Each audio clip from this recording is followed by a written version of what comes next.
హరే కృష్ణ. మన పూర్వీకులు ఇంట్లో తినేవాళ్ళు, బయట పైకన పోయేటోళ్ళు. బయట తిన్న తర్వాత ఏదైతే మనం వదిలేయాలనో అది బయటికి వెళ్ళేవాళ్ళు. బాత్రూమ్లన్నీ బయట ఉండేవి. గుర్తుకుందాం మనందరికీ. ఇంట్లో ఎప్పుడు బాత్రూమ్ ఉండకపోయేది, బయట ఉండేది. ఇప్పుడు వాళ్ళు ఏం చేస్తున్నారు? బయట తింటున్నారు, ఇంట్లో పోతున్నారు. అంటే రివర్స్ అయింది. ఇంట్లో తిని బయట పోవలసింది, బయట తిని ఇంట్లో పోతున్నారు. బాత్రూమ్లన్నీ ఇంట్లో పట్టుకొచ్చేసినాయి. దీనివల్ల ఏమవుతున్నది?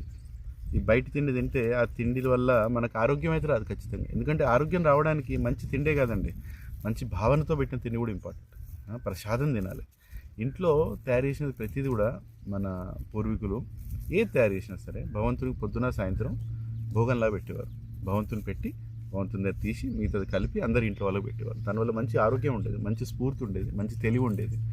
అది మానేసుకొని ఇవాళ బయట రకరకాల దొరుకుతున్నాయండి. ఏ గలీలో పోయినా చికెన్ అని, మటన్ అని, చేపలని, రకరకాల మాంసాలు.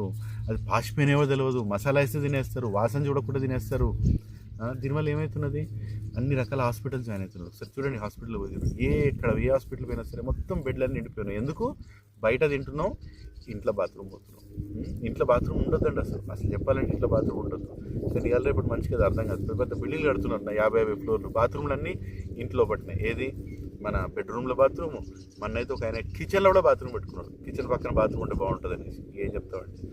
సో ప్రకృతి ప్రకారంగా మనం బ్రతికితే చాలా రోజులు బ్రతుకుతాం, చాలా ఆనందంగా బ్రతుకుతాం. తినే ఆహారంలో కూడా సంతోషం ఉంటుంది. తల్లి వండినప్పుడు తన ప్రేమ కూడా ఆ ఆహారంలో ఉంచుతుంది. కానీ బయట వాడు ఎంత మంచిగా వండి పెట్టినా, చూడడానికి ఎంత బాగున్నా, 10 వెరైటీలు ఉన్నా కడుపు నిండదండి. కడుపు నిండినా అప్పుడు మనసు అయితే ఖచ్చితంగా నిండదు.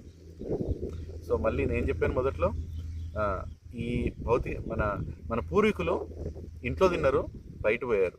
ఇది బయట పోవలసింది బయట పోయారు. కానీ ఈ మధ్య కాలంలో ఉన్న వాళ్ళు ఏం చేస్తున్నారు? బయట తింటున్నారు, ఇంట్లో పోతున్నారు. ఈ ఒక్కటి మనం కరెక్ట్ చేసుకున్నామంటే మొత్తం జబ్బులన్నీ వెళ్ళిపోతాయి. హరే కృష్ణ.